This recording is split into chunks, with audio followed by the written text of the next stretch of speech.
Glória a Deus. Pode sentar, igreja. Abra a palavra de Deus em Efésios 6. Efésios 6, do 10 ao 18. Vamos falar sobre a armadura de Deus. Algo que Paulo nos instruiu de como viver, de como proceder. Então, eu creio que o Senhor quer nos ensinar algumas coisas nesta manhã.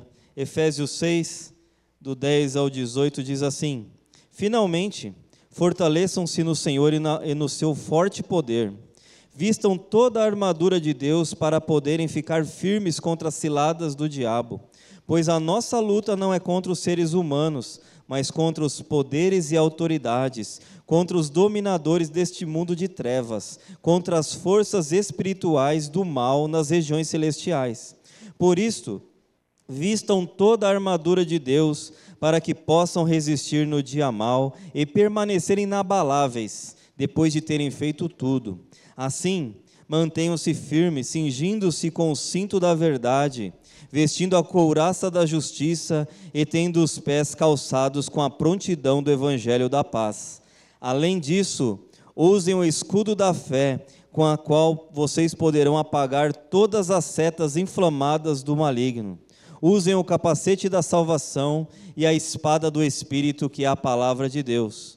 Orem no Espírito em todas as ocasiões, com toda oração e súplica, tendo isso em mente, estejam atentos e perseverem na oração por todos os santos. Até aqui. O título dessa mensagem é Armas que Prevalecem. Armas que prevalecem. Nós sabemos que no mundo profissional, as pessoas estudam muito, muitos têm posições que precisam de muito estudo, outras têm posições que precisam de muita experiência para desenvolver aquilo que ele faz. E aquilo que esse profissional faz pode definir o futuro de alguém. Você imagina que você entraria num avião sabendo que o piloto ele não passou pelo o curso que forma pilotos, que ele talvez não enxerga direito, que ele não tem condições de estar ali. Ninguém entra num avião desse, né? Se você soubesse, você não entraria, né? Nós temos aqui o nosso irmão Benê, ele trabalha no alto dos prédios, irmão. A igreja tem sim um Homem-Aranha, né? Mas até o Homem-Aranha aqui se dobrou a Jesus. E ele está lá, ele tira as fotos no alto do prédio, as pessoas parecem formigas lá embaixo, lá da posição que ele está. E uma falha no equipamento desse não pode acontecer, então ele tem que fazer todo o processo, né, para prender aqueles equipamentos para que ele possa desenvolver o trabalho, né, dele da melhor forma. Assim, quando nós lembramos de um soldado, eu não tenho a visão, né, dos soldados do passado, assim, mas nós temos a visão, por exemplo, dos soldados americanos, que os Estados Unidos sempre estão em guerra, né, já percebeu? Desde que eu sou criança, eles estão em guerra com alguma coisa em alguma parte do mundo. E nós vemos que eles têm aqueles soldados, e aqueles soldados eles precisam treinar muito. Por quê? Eles podem tirar a vida de uma pessoa, eles podem perder a própria vida. Então, uma imperícia de um soldado, por exemplo, pode afetar a vida de uma pessoa, a vida das famílias. Então, nós precisamos entender que há uma guerra constante, há um mundo que nós não vemos, mas ele existe. O mundo espiritual, nós não temos a visão do que está acontecendo no mundo espiritual. Por mais que nós estejamos em paz aqui, talvez você fale, mas o que tem a ver com a guerra que acontece com o soldado dos Estados Unidos? Realmente nós não temos nada a ver com eles. Mas há uma guerra que se encontra nas regiões celestiais e tem tudo a ver com a gente. Tem tudo a ver com cada um de nós. Nós enfrentamos essa guerra todos os dias. E para sermos bons soldados, nós precisamos usar as armas corretas, as armas certas, para que nós possamos resistir no tempo de precisar de resistência e atacar no tempo de precisar atacar. Então é isso que Paulo, ele informa aqui aos Efésios, isso usando a figura de um soldado romano daqueles tempos. Eu não sei se tem uma imagem aqui, um soldado romano, né? Essa era a roupa deles, assim mais ou menos, muda de tempo em tempo, né? Porque não era, eles vieram durante muitos anos na história, então assim como a farda de um soldado muda, assim também mudavam as roupas dos soldados romanos, né? E há realmente uma guerra travada todos os dias. O próprio Paulo, em 2 Coríntios 10, 4, ele fala assim: as armas com as quais lutamos não são humanas. Pelo contrário, são poderosas em Deus para destruir fortalezas. Olha aí, não são armas que nós podemos pegar aqui para afetar fisicamente a vida de alguém. Porque a nossa luta não são contra as pessoas, mas são contra a dominação do inimigo das nossas almas, que afeta diretamente a nossa vida e a deles. Imagina se a gente fosse brigar com todo mundo, né, que está sendo influenciado pelo inimigo. Um mataria o outro, porque muitas vezes nós não podemos nem garantir nós mesmos.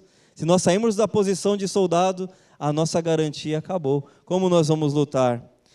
Também Paulo, usando essa mesma imagem, né, essa mesma parte espiritual, ele diz aos Tessalonicenses que o próprio Deus da paz os santifique inteiramente, que todo o espírito, alma e corpo de vocês sejam conservados irrepreensível na vinda do nosso Senhor Jesus Cristo. Então Paulo está falando que há um espírito, alma e corpo. Teologicamente, nós vamos falar que o ser humano é tricotômico, ele é dividido em 3, espírito, alma e corpo. O corpo é aquilo que nós temos aqui, é palpável, mas o espírito não. Mas tudo isso faz parte de nós. Nós somos seres espirituais. Tanto que nós falamos com Deus. Deus não é espiritual? Ele não é espírito? E a nossa parte espiritual fala com Deus. Quando nós buscamos a Deus, nosso cérebro, e vai para o nosso espírito, que aí começa uma conversa com Deus. E ali a nossa alma também é alimentada pela vontade de Deus. Então nós somos espirituais. E Paulo, escrevendo aos Efésios, eles estavam em um momento onde essa cidade era uma cidade grande. Era quase igual a Osasco, viu, igreja? Quase igual a Osasco. Tinha ali mais de 500 mil habitantes, diz a história, uma cidade grande, né? Imagina, 2000 anos atrás, uma cidade com tanta gente assim. Eles tinham lá uma divindade que era adorada, que chamava, para os gregos era Ártemis, mas para os romanos era Diana. Tanto é que a Bíblia fala Diana dos Efésios. E lá havia um templo lá onde as pessoas iam adorar essa deusa que eles fizeram, né, que eles disseram que era uma deusa. Ali havia um grande porto, era uma cidade grande, uma cidade em expansão. Mas mesmo as coisas dando certo para aquela cidade, Paulo alerta eles: vocês precisam se revestir de toda a armadura. Não é porque a nossa vida muitas vezes dá certo, e nós muitas vezes em alguma área das nossas vidas nós estamos muito bem, deu tudo certo do jeito que eu queria, não quer dizer que uma coisa anula a outra. Nós precisamos nos revestir. E Paulo, ele sempre alertava isso. Ele alertou na carta aos Tessalonicenses 12 anos antes sobre o vestuário do soldado romano. Então era constante, a presença dos romanos era constante ali. O povo israelita, eles estavam dominados militarmente pelos romanos. Então eu acredito que toda esquina devia ter um soldado romano, né, ali para proteger ali, para que ninguém se levantasse. O próprio Barrabás, né, que quando no ato ali da crucificação de Jesus ele foi solto, ele era um israelita que se levantou contra Roma. Ele era um assassino ali ele passava a faca mesmo. Ele não queria ser dominado por Roma. E Paulo nos alerta, para nós vestirmos essa armadura, porque isso é questão de vida ou morte, igreja. Isso é uma questão de vida ou morte. E não se estende só na nossa vida aqui, talvez uns 70, 80 anos, nós não sabemos o dia, mas ela fala diretamente de uma morte espiritual. E uma morte espiritual vai tirar a nossa vida da eternidade com Deus. Olha que sério isso. É uma coisa que não se brinca. Você precisa, a gente precisa estar na posição certa. E eu creio que não é fácil. Eu já fui soldado. E uma vez eu estava tirando a minha guarda, eu servi em Barueri, eu estava lá de madrugada tirando a minha guarda, e eu estava com o fuzil na mão, o meu fuzil tinha lá as 20 munições, e aí começou um barulho no mato, e o mato balançando, e eu, sai daí, mas eu estava com mais medo, que se fosse alguém eu não ia conseguir nem puxar o gatilho, que eu estava morrendo de medo. Eu não tinha prática disso. A gente treinava no alvo de madeira, não era de verdade. Ninguém vinha atacar a gente. E ali, irmãos, era um cachorro no mato. E o cachorro saiu. E quando ele saiu, eu quase soltei as pernas. Eu falei, obrigado. Obrigado que não é ninguém. Obrigado que eu não morri. Porque nem matar alguém eu ia conseguir. Então, há uma guerra. E Paulo fala para nós nos prepararmos. E as coisas vão acontecendo para que nós estejamos prontos. Porque o meu pensamento, quando eu era, naquele tempo, eu falava assim, pensava, se alguém invadir o quartel, eu já vou dar um tiro e vou resolver o problema, coisa de menino. Olha aí, quando chegou numa situação real, eu quase que desmaiei, quase que a perna já não fica parada no lugar. Então, Paulo nos alerta, é uma questão de vida ou morte, não só nossa, a tua morte espiritual pode ser a morte de toda a sua família. Você já pensou nisso? Talvez alguém está olhando para você hoje e olhando, nossa, como fulano é tão forte, como ele me motiva a continuar. Aí você morre espiritualmente e aquela pessoa também é abalada. Olha o estrago de nós não colocarmos a roupa certa para a batalha, estarmos na posição correta para a batalha, pode influenciar toda a nossa vizinhança, todos os nossos parentes e amigos. No 6:10, no versículo 6:10, diz assim: finalmente, fortaleçam-se no Senhor e no seu forte poder.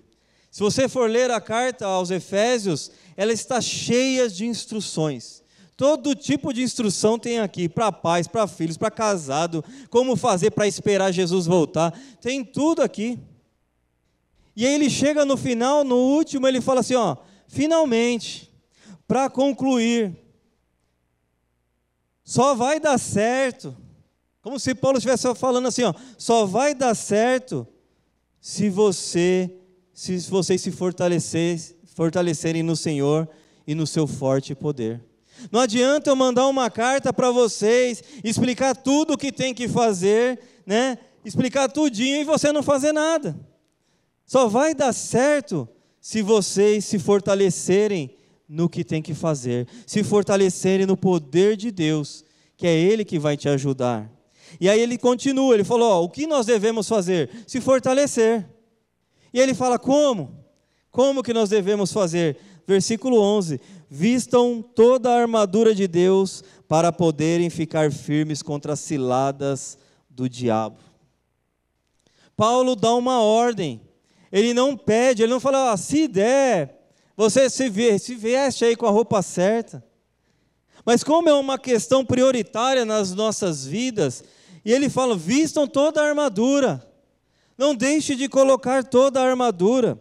Essa palavra no grego, essa armadura no grego, essa palavra toda no grego, ela quer dizer, tudo que envolve a armadura. Ele quer dizer assim, não pode faltar nada. Não pode faltar nada. Se faltar algo na armadura, pode ser que o inimigo consiga uma brecha. Então nós precisamos nos revestir, ele fala assim, fiquem firmes, ou seja, não recuem. Permaneça inabalável, porque é certo, irmãos, que o inimigo de todas as maneiras, ele vai tentar influenciar a sua vida. Ele vai tentar tirar você do caminho que Deus estabeleceu, o melhor caminho que tem, para quê? Para de alguma forma você ir deixando, vai deixando, e quando você vê, você não está usando nenhuma peça da armadura que Deus nos deu. O inimigo, talvez há anos atrás, ele te perturbava de alguma maneira. E ele talvez não use mais esses mesmos artifícios. Ele muda. Assim como nós mudamos, ele também muda. As coisas que ele fazia há 2000 anos, ele não faz muito mais desse jeito. Hoje está tão fácil para uma mensagem na internet entrar talvez no nosso coração e perverter os nossos caminhos. Então, tem muitos jeitos. Ele não usava há 2000 anos a televisão, hoje ele usa. Tem programas que são malignos. Se você olha o programa, às vezes, para nós que vemos a Bíblia e lemos a Bíblia, nós olhamos aquilo, e principalmente programa para crianças, de todas as maneiras eles tentam entrar, para quê? Para que as nossas crianças cresçam corrompidas. E aquilo, daqui a pouco passa a ser tudo normal. Isso aqui é normal, porque está aprendendo desde criança. Então ele fala, ficar firme contra as ciladas, contra os esquemas, né? Contra os métodos. Ele vai mudar o método, mas o objetivo é o mesmo, acabar com a sua vida. Um soldado na guerra, ele dura pouco tempo, muitas vezes, se ele não tiver com a roupa correta. Falaram que na guerra do Vietnã o negócio era tão terrível que se durasse alguém lá poucos dias era muita coisa, porque as bombas explodiam a todo momento naquele lugar. E é assim, nós precisamos estar preparados, porque o reino espiritual, ele é bom, mas o inimigo, ele quer nos tirar da presença de Deus. E ele continua, pois a nossa luta não é contra as pessoas, mas contra os poderes e autoridades, contra os dominadores deste mundo de trevas, contra as forças espirituais do mal nas regiões celestiais. Quando acontece qualquer coisa, muitas vezes nós queremos brigar com alguém, não é? Nós queremos usar a nossa força, até nós que não somos fortes, nós queremos resolver, né, na força do nosso braço, mas eu vou lá, eu vou falar um monte para aquela pessoa, eu vou resolver essa situação.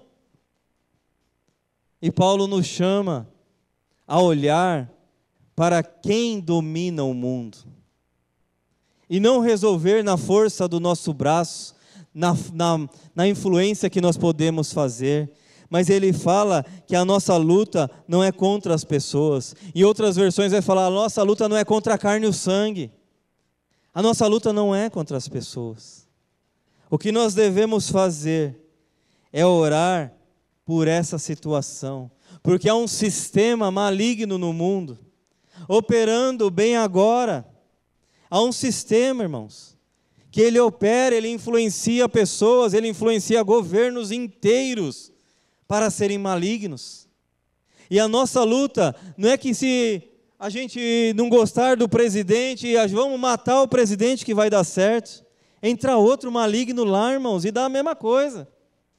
A nossa luta é em oração. A Coreia do Sul era um país muito pobre há 50 anos atrás. Eles passavam fome naquele país, até que as mulheres, as mães, elas se levantaram em oração. E olha a potência que é a Coreia do Sul nos dias de hoje. Porque a nossa luta não é contra as pessoas, não é matando o próximo que nós vamos resolver alguma coisa, mas é em oração, é buscando que o Senhor entre naquelas vidas e mude aquela história. Nós precisamos amar. A Bíblia diz amar os nossos próprios inimigos e orar pelos que nos perseguem. Isso não é fácil? Eu falo para você que não é fácil. É muito difícil, mas se a palavra nos ensina assim, que nós possamos nos dobrar à palavra, porque sendo assim, nós estamos acatando a vontade de Deus. E ele fala que há uma guerra, né? Porque a nossa luta é contra as forças espirituais do mal nas regiões celestiais. Há uma região aqui, irmãos, que nós não podemos ver, e ela está operando.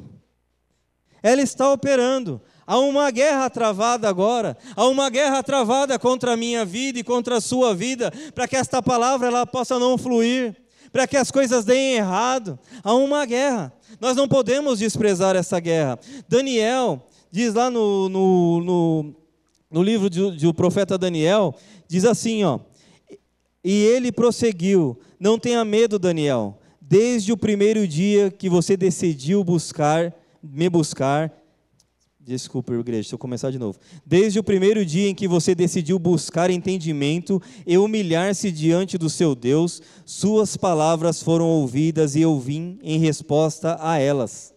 Mas o príncipe do reino da Pérsia me resistiu 21 dias. Então Miguel, um dos príncipes supremos, veio em minha ajuda, pois eu fui impedido de prosseguir ali com os reis da Pérsia. Olha a guerra que existe, irmãos. Quando você entra em oração, há uma guerra acontecendo. Há uma guerra. Quando você é chamado para executar alguma coisa para Deus, então a primeira coisa que vem, eu não sei, eu não posso. Já dá um negócio, eu falo, eu não consigo. É uma guerra. Há uma guerra e ela está acontecendo nesse exato momento.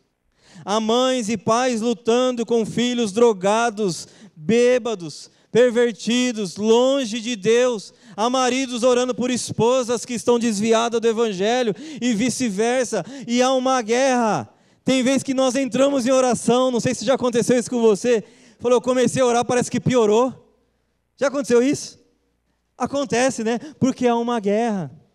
E nós não podemos desprezar esta guerra. Por isso que a Bíblia nos chama a orar. Nós somos ensinados a orar, porque quando nós dobramos o nosso joelho e entramos nessa guerra de coração mesmo, nós sabemos que pode haver uma resistência, mas a vitória é certa. Jesus está conosco. Jesus, aquele que ouve as nossas orações, Ele vem e nos acode. E aí Paulo continua, ele fala, né, disso, e aí ele fala assim, por isso, deixa eu posicionar aqui de novo. E ele fala assim, por isso, no 13, vistam toda a armadura de Deus, para que possam resistir no dia mau e permanecer inabaláveis depois de terem feito tudo. Por isso. Então ele explicou o que acontece e falou, por isso, vistam toda a armadura. Não deixe nenhuma parte dela de fora.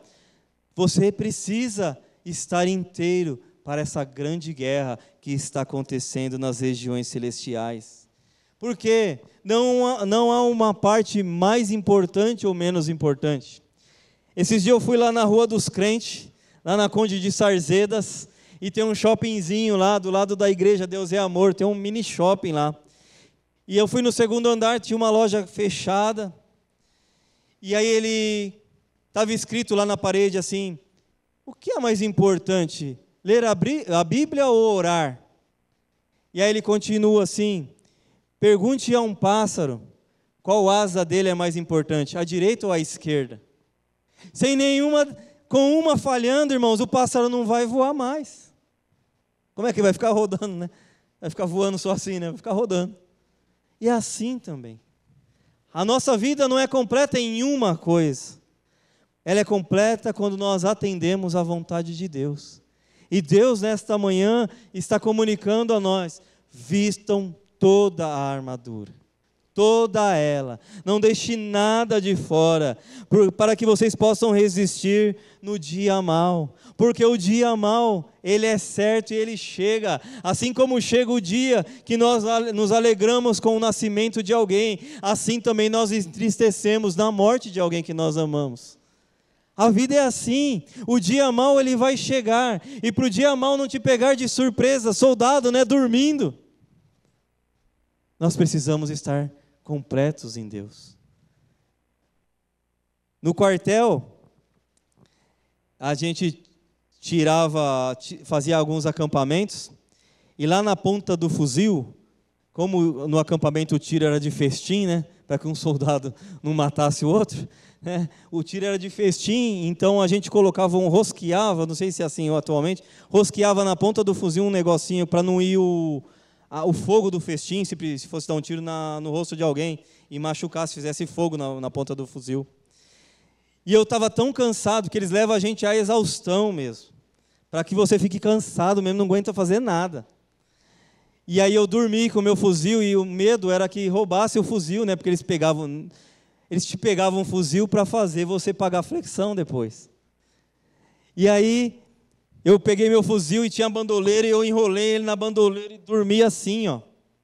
Só que foram e desrosquearam a ponta do meu fuzil. E aí um sargento falou, ó André, você vai pagar flexão para mim até você não aguentar mais. E aí eu fiquei pagando flexão até ele me devolver a ponta do meu fuzil. Porque eu tinha que devolver o fuzil no lugar do armamento correto, senão eles não aceitam o armamento lá e eu ficava na cadeia. É assim que funciona o exército, né? Mas tem o dia mau, igreja. O dia mau ele chega para mim, chega para você, chega para as pessoas que têm dinheiro, chega para o pobre, vai chegar. É fato que vai chegar. Mas se nós estivermos vestidos, nós podemos permanecer inabaláveis na presença de Deus. O inimigo não vai roubar a nossa fé, porque nós vamos estar permanente na posição correta, firmes em Deus. É por isso que Paulo está alertando, é questão de vida ou morte. Não é uma brincadeira. O evangelho ele é lindo, as coisas são maravilhosas. Eu não queria voltar para ter um dia a mais na vida que eu já tive. Eu não quero aquela vida, eu quero essa. Mas eu sei que há um combate permanente para que você saia do caminho, para que você deixe a sua armadura, para que você vire uma presa fácil na mão do inimigo. E Paulo não queria isso.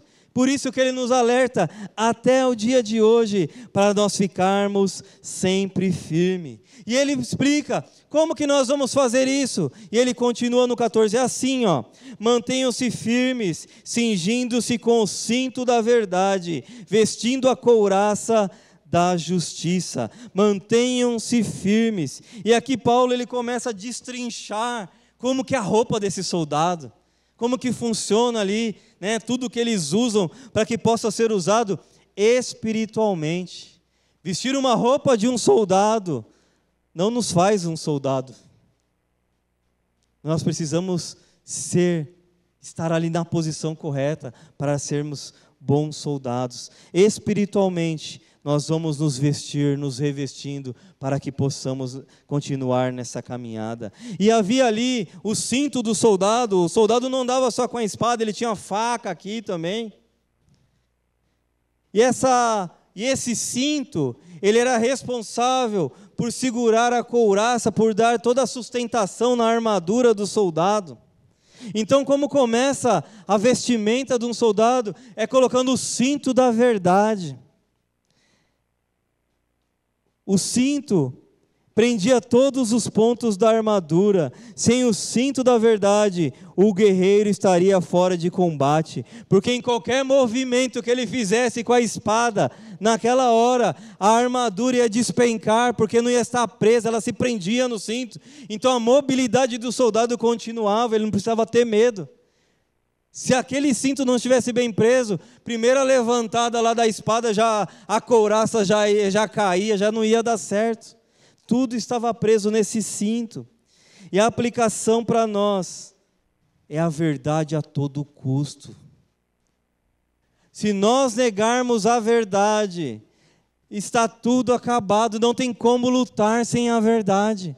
A verdade é todos os nossos princípios que nós aprendemos com esta palavra. O inimigo ele quer tirar a verdade de você. E se ele tirar a verdade, não tem como mais lutar. Acabou a guerra. Não tem como, nada mais se sustenta sem a verdade. Então a primeira coisa que Paulo ele fala aqui, cingindo-se com o cinto da verdade. A verdade a todo custo. A ordem de Jesus a todo custo.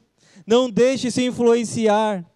As circunstâncias da nossa vida, do que acontece, pode querer nos influenciar. Talvez situações que nós estamos passando possam querer nos influenciar. A notícia da televisão, a notícia de guerra, é isso, é aquilo. A verdade a todo custo. Sem essa verdade, irmãos, nós não vamos conseguir lutar como guerreiros. Nós não vamos conseguir permanecer. Seremos uma presa fácil do inimigo da nossa alma. E ele vestia também a couraça. Então a couraça começava aqui no pescoço. E ela ia até aqui a perna, começo da perna. E o cinto passava por cima. Então ela era feita para proteger os órgãos vitais de um soldado. Então ele começa assim, ele começa falando do cinto, da couraça, né? Ele fala aqui a couraça da justiça. Jesus, ele vai operando em nós. E essa couraça, ela é vestida em nós através da nossa conduta de retidão. Essa é a couraça da justiça. Nós estamos protegendo a nossa vida, o nosso coração, nossos órgãos principais, nós estamos protegendo eles quando nós estamos andando em retidão. Então o inimigo, ele não consegue entrar, passar por essa couraça por causa da nossa retidão. Não que o mérito seja nosso, mas nós escolhemos andar em retidão. E aí o inimigo, o soldado lá do outro lado não consegue nos ferir e nos matar. E ele continua, e tendo os pés calçados com a prontidão do evangelho da paz.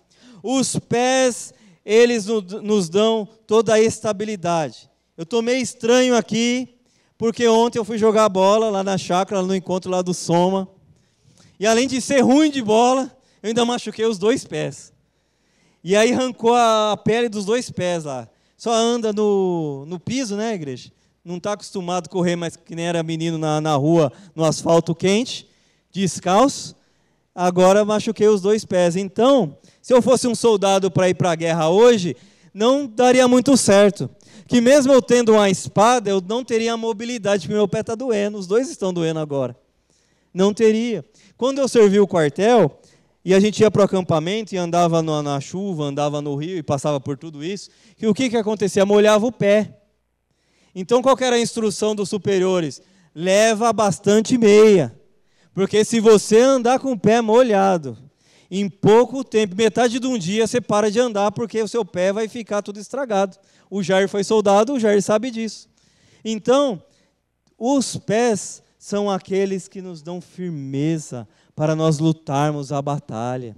E ele fala aqui dos pés com a prontidão do evangelho da paz. Olha, irmãos, o evangelho da paz é que nos dá estabilidade nas nossas vidas. Essa garantia dessa palavra que é imutável, que está há milhares de anos conduzindo vidas para a eternidade com Deus, é ela que nos dá a estabilidade. O mundo está mudando. Nós há pouco tempo passamos por uma pandemia. Nós nunca mais seremos o mesmo. O mundo ele está em constante mudança. Mas essa palavra, ela não foi em nada afetada por tudo que o ser humano passou. Houve pestes que passaram pela terra, guerras que aconteceram, e ela deu estabilidade para todos que confiaram nela. É essa palavra que vai garantir o nosso avanço. É ela que vai nos permitir levar o evangelho aos necessitados. É ela que nos dá estabilidade para a caminhada, para a continuidade. Então pode ficar tranquilo, nós estamos 2000 anos depois que essa palavra foi escrita e ela continua perfeita. Elas fizeram homens e mulheres alcançarem vidas onde que ninguém imaginava. Eles alcançaram, porque essa palavra permitiu a estabilidade. Eles foram, eles avançaram, eles alcançaram muitas vidas. Deixa eu só tomar um golinho d'água aqui. No 16, já estou terminando, faltam só 3, tá? 3 versículos. No 16, diz assim: além disso, usem o escudo da fé, com o qual vocês poderão apagar todas as setas inflamadas do maligno. Além disso, está vendo que a armadura ela não está completa ainda. Então ele vem falando, ele fala, ó, além disso, Usem o escudo da fé. E a fé não é uma coisa fatalista, irmãos. Se nós perguntarmos, sairmos na rua e perguntarmos, você tem fé? Todo mundo tem fé, você já percebeu? Tenho fé, eu acredito, mas eu não estou falando de uma fé fatalista. Eu acredito porque eu sei que Jesus é bom, né? Me falaram, né? E eu sei que Ele é bom, Ele passou 2000 anos fazendo bem. Não é isso que eu estou falando. É a fé que se entrega. É a fé que se entrega, eu vou dizer aqui, de corpo e alma ao Senhor. Não é uma fé fatalista. É uma fé de quem quer se entregar. Se entrega por inteiro. E essa fé, quando nós entregamos nossa vida nessa fé, é como se nós carregássemos um escudo. Porque ele fala assim, o escudo da fé. A fé torna na nossa frente um escudo. E nós podemos ver o soldado, às vezes ele está com um escudo desse tamanho, mais ou menos a metade dele, mas o escudo, em algumas fases, ele foi tão grande que ele dava até para carregar pessoas no escudo. As mães gregas, quando tinham os filhos que iam para a guerra, elas diziam assim, volta para casa e traz este escudo, ou você vai voltar nele, quer dizer, vai voltar morto nele, porque o escudo era tão grande que cabia uma pessoa para voltar no escudo. E o escudo da fé, armado à nossa frente, vai permitir que nós nos protejamos de todo o levante do inimigo. Quando ele fala essas setas, em algumas versões vai falar dardos inflamados, o inimigo ele atirava como se fosse uma lança, esse dardo, com uma ponta de ferro, e atrás dessa ponta de ferro ele vinha pegando fogo. Então se eu colocasse aqui, e esse dardo passasse o escudo, o soldado não conseguia mais manejar, porque havia uma lança na frente do escudo dele. Então ele tinha que soltar o escudo, porque o inimigo perfurou o escudo. E o que acontece com a próxima lança? Ele morre.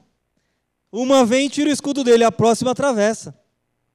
E era assim que funcionava a guerra. E é essa alusão que Paulo está fazendo para nós, né?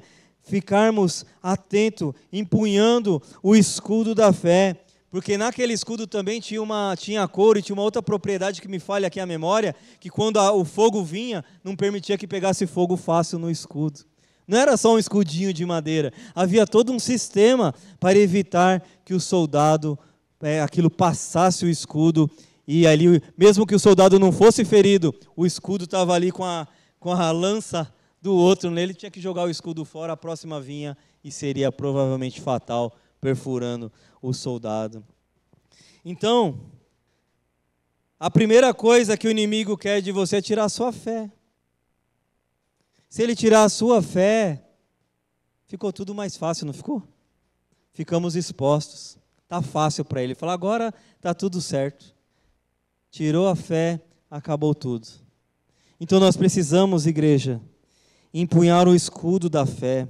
O escudo, né, que representa essa entrega a Jesus de corpo e alma, de tudo que nós temos, de confiança. É Ele que vai reger as nossas vidas, e isso é fé. Quando nós falamos, nós ficamos contentes, ou com um contentamento de tudo aquilo que Jesus fez por nós, nós estamos em fé.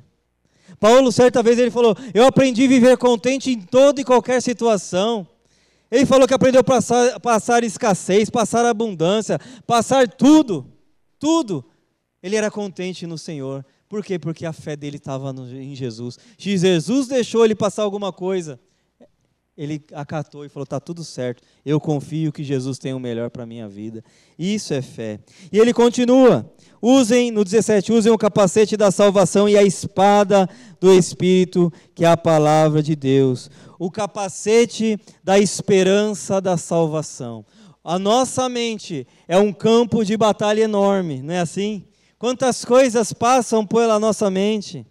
Talvez nós ficamos até envergonhados muitas vezes daquilo que nós pensamos. E nós assim pensamos, nossa, mas eu estou na igreja, eu oro a Deus, eu busco a Deus. E um pensamento desse na minha cabeça, um pensamento maligno passando pela minha cabeça, uma coisa que eu não devia nem pensar, Nem é assim que acontece? Há um campo de batalha. E o capacete da salvação é o que vai nos ajudar a não receber as pancadas que vêm, a influência do maligno sobre as nossas vidas. Ele quer transformar a nossa mente. Ele quer que entre alguma coisa, ele plante alguma semente do mal. E aí nós começamos a pensar de outra maneira que não agrada mais a Deus. E ali a nossa vida, a nossa batalha pode estar arruinada. Não seremos bons soldados sem usar o capacete da salvação. O capacete da esperança da salvação. Paulo também menciona aos Tessalonicenses. Então vista esse capacete. Olha como a armadura precisa ser completa, igreja. Não dá só para ficar com uma coisinha. Nós precisamos dessa armadura, senão ele vai destruir a nossa mente com a corrupção que vem dele. Ele vai sugerir coisas, e ele sugere hoje. E a gente, não, isso aí está errado. Aí ele sugere amanhã. Aí a gente já, opa, pode ser, né? Não tem nada a ver. Isso não tem nada a ver. Na terceira, na quarta, porque ele não tem pressa não, irmãos. Para destruir a nossa vida, ele não está com pressa não, ele vai um pouquinho. Se ele destruir a nossa vida daqui 20 anos, falando um pouquinho todo dia, toda a eternidade se comprometeu. A nossa eternidade se comprometeu. Ele não tem pressa. Então ele sugere hoje, e a gente não cede, porque a gente é crentão. Não vou, não vai passar. Aí amanhã ele sugere, até chegar um dia que a nossa mente nós deixamos entrar, tiramos o capacete e veio. Aí a corrupção entrou. Então nós precisamos colocar este capacete. E ele fala também da espada do Espírito. Nessa arma do soldado, se você analisar tudo que Paulo falou aqui, a única arma de ataque é a espada. Nós não temos arma de ataque. Muitas armas de ataque. Mas nós temos a melhor arma de ataque que existe, porque ele fala que é a palavra de Deus. Essa arma que nós temos é a palavra de Deus. Essa espada que penetra, e ela é a única que pode, chegar ali nas juntas e medulas, na divisão da alma e do espírito. Ela, quando ela entra, aí ela faz uma transformação. Ou ela entra para nos defender dos nossos inimigos. É a única arma de ataque. E ela é a única que presta.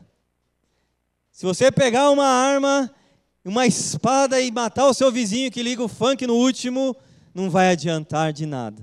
A única coisa que você vai ganhar é uns dias na cadeia, uns anos. Mas essa arma aqui, ela é mais efetiva, porque ela trabalha nas regiões celestiais também. E se nós notarmos o exemplo que Jesus nos deu, quando Jesus foi levado ao deserto pelo Espírito, e ele foi levado até lá, e Satanás vendo ali a dificuldade de Jesus sem comer há muitos dias, então ele sugeriu, fala que essas pedras se transformem em pães. E Jesus, ele rebateu o que Satanás estava propondo para ele pela palavra. E ele, pela palavra, ele foi para cima ali do inimigo. E ele disse, Jesus falou assim, também está escrito, e ele disse assim, para mostrar-lhes que nem só de pão viverá o homem, mas de... Desculpa, igreja, eu peguei o texto errado aqui, Jesus respondeu, está escrito, nem só de pão viverá o homem, mas de toda a palavra que procede da boca de Deus. E aí você sabe de onde Jesus lembrou desta coisa? Está lá em Deuteronômio, está escrito assim lá em Deuteronômio, assim ele os humilhou e os deixou passar fome, mas depois os sustentou com o maná, que nem vocês nem os seus antepassados conheciam, para mostrar-lhe que nem só de pão viverá o homem, mas de toda a palavra que procede da boca do Senhor. Essa palavra é nossa arma de guerra, e a única que vai funcionar é pela palavra. Por isso insista na leitura, insista em conhecer, porque os versículos você vai recitar os versículos no dia mau. Você vai recitar esse versículo no dia da guerra. O dia que ele sugerir alguma coisa, você vai ter um versículo e você vai responder à altura. Ele também falou para ele se atirar do pináculo do templo, porque os anjos de Deus iam ajudar ele. E ele falou assim, Jesus respondeu, também está escrito, não ponha à prova o Senhor teu Deus. E da onde ele tirou? Lá de Deuteronômio 6,16, está escrito lá. E ainda Satanás ainda propôs, né, para que ele prestasse culto a ele. E Jesus lhe disse, retira-te, Satanás, pois está escrito, adore o Senhor seu Deus e só a Ele preste culto. Então é pela palavra, é a única arma que nós temos e a mais eficiente que nós temos é essa arma. Nós podemos citar o que está escrito e o inimigo vai sair porque a Bíblia diz que ele se retirou. Em Tiago diz assim, sujeitai-vos, pois, a Deus, e resisti ao diabo, e ele fugirá de vós. Quem corre não somos nós, quem corre é o diabo. Nós estamos armados com a armadura de Deus, e nós não vamos arredar o pé daquilo que o Senhor tem nos chamado. Ele quer estragar a sua vida, Ele quer acabar com a sua família e com a vida dos seus filhos, igreja. É isso que Ele quer. A história dele é essa. Não deixe ele entrar na sua vida. Não deixe. E aí continuando, para terminar aqui no 18. Orem no Espírito em todas as ocasiões, com toda oração e súplica. Tendo isso em mente, estejam atentos e perseverem na oração por todos os santos. A oração. A oração. Eu li alguns dias que quando nós estamos orando, é que nem se nós tivéssemos saído daqui e fôssemos comprar azeite. É azeite que deixa a lâmpada acesa. É assim que funciona. Quando você está orando, você está comprando azeite. Está trazendo mais azeite. E a lâmpada não apaga. Nós precisamos orar. E ele diz assim, em todo o tempo, em todas as circunstâncias, nós precisamos orar. Em todo o tempo. Não deixe que o inimigo tire a oração dos seus lábios, tire o louvor dos seus lábios. Ele coloca situações e aí nós nos rendemos às situações e deixamos isso. Não. Deus nos chamou para continuar buscando, até enfermo. Eu lembro meu primeiro pastor, ele pegou um câncer, ele estava sofrendo demais. E ele falou assim, a única coisa que está abalada na minha vida é meu corpo. A minha fé, ela não mudou nada, eu continuo com a mesma fé. Se eu for ficar vivo, eu vou ficar. Se Jesus permitir que eu morra, eu vou morar com Ele para sempre. Eu vou ser vitorioso de todo jeito. Glória a Deus! Glória a Deus! Então fique atento, não anda, se for falar na linguagem assim, não anda moscando, porque as coisas estão acontecendo, não fica moscando, ora a Deus, está difícil, ora a Deus, teve vitória, agradece a Deus, mas não deixa de vestir a armadura de Deus. Essas armas são as únicas que vão prevalecer pela eternidade. Amém? Vamos orar? Pai Santo...